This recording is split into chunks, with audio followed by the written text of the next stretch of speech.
એમની માટે મેં લખ્યું હતું થઈ જાય એ થઈ જાય, કેમ કે મારા વાઈફ છે ને 5 પાસ છે.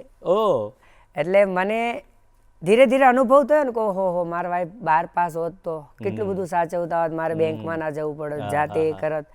હું બધાને મારી સ્ટોરીના માધ્યમથી એ પણ કહું છું, દીકરો હોય કે દીકરી હોય, તમારા મા બાપ જ્યાં સુધી તમને ભણાવે ને થોડું ઘણું ત્યાં સુધી સ્ટડી કરજો. કારણ કે એજ્યુકેશન નથી ને તો એ માણસ દુનિયામાં ડફોળ થઈ જાય છે. ભગવાનની દયાથી એની પાસે ઘણું બધું હોય છે, પણ એજ્યુકેશન એટલું બધું જરૂરી છે કે તમે ઓછા છેતરાઓ. સાચી વાત છે.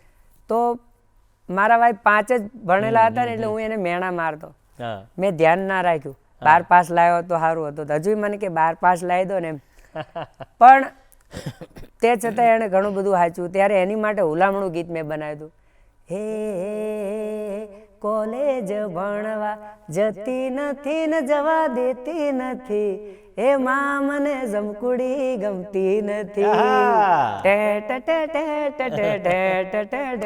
અરે પિક્ચર જોવા આવતી નથી કે જવા દેતી નથી, અલા વિકા મને જમકુડી ગમતી નથી. એ આઈ લવ યુ બોલતા શીખતી નથી, શીખવા દેતી નથી, એ ભાયા મને જમકુડી ગમતી નથી.